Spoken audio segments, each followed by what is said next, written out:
ఏంటి సిరి? ఆవకాయ పచ్చడి వేసుకొని రెడీగా ఉంది. ఆంధ్ర భోజనం మా మమ్మీ పట్టిన ఆవకాయ పచ్చడి మీరు కూడా తినొచ్చు, ఎందుకంటే మేము అమ్ముతున్నాం కాబట్టి. ఫస్ట్ నేను డ్రై ఫ్రూట్ ఒక్క నిమిషం ఉండవా, చూపిద్దాం మన వాళ్ళకి పచ్చడి. ఆవకాయ ఫ్రెష్ పికిల్, ఆవకాయ పచ్చడి, తర్వాత ఇది ఆవకాయ తురుము పచ్చడి. మేము అందరం తినేసామండి ఇప్పుడు అందరూ, అందుకని నిన్న పెట్టాము, ఇవాళ ప్యాకింగ్ చేసాము. 80 కేజీలు పచ్చడి. కస్టమర్ బుకింగ్ కూడా అయిపోయింది. మళ్ళీ ఈ రోజు 3000 కాయలు పెడుతున్నానమ్మా. అవును, మళ్ళీ రేపటి నుంచి అవైలబుల్ లో ఉంటది. అవును. ఆంధ్ర భోజనం ఫస్ట్ ఎక్కడి నుంచి స్టార్ట్ చేస్తావు? ఫస్ట్ లడ్డూతో స్టార్ట్ చేస్తావు. అది ఎవరు తయారు చేసింది? నువ్వే. డ్రై ఫ్రూట్ లడ్డు అండి. డ్రై ఫ్రూట్ లడ్డు ఇది హెల్త్ కి చాలా మంచిది. డైట్ చేసేవాళ్ళు, వర్కౌట్లు చేసేవాళ్ళు రోజుకొకటి తింటే బోన్స్ స్ట్రాంగ్ గా ఉంటాయి. అన్ని కలిపేసానవా అందులో.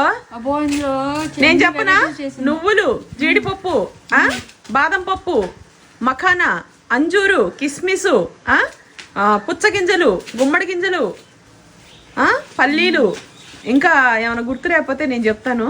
అన్ని నువ్వులు, జీడిపప్పు, బాదం పప్పు, కిస్మిస్ అన్ని వేసా. చాలా ఉన్నాయి. ఆవు నెయ్యి వేసి, డేట్స్, గసగసాలు, డేట్స్, అంజూరు అన్ని వేసి చేశానండి. సూపర్ గా అంటే సూపర్ గా ఉంది లడ్డు. రోజుకి ఒక లడ్డు మీరు తింటే జుట్టుకు గానీ, ఒంటికి గానీ, అసలు బాడీ నిగారింపు గానీ చాలా యవ్వనంగా ఉంటారు, స్ట్రాంగ్ గా ఉంటారు. ఎప్పుడు ముసలి వాళ్ళు అవరమా? ఇవన్నీ తినేవాళ్ళు చూసావమ్మా, జిమ్ములు చేసేవాళ్ళు, వర్కౌట్ చేసేవాళ్ళు ఇవన్నీ తింటారు రెగ్యులర్ గా. అందుకనే వాళ్ళు స్ట్రాంగ్ గాను, బాడీ నిగారింపుగా ఉంటది. చక్కగా వాట్సాప్ నెంబర్కి బుక్ చేసుకోండి. కారపొళ్ళు, గరం మసాలా పౌడర్లు, స్నాక్ ఐటమ్స్, పచ్చళ్ళు అన్నీ ఉన్నాయండి. ఓకేనా? బాయ్ చెప్తావా? బాయ్.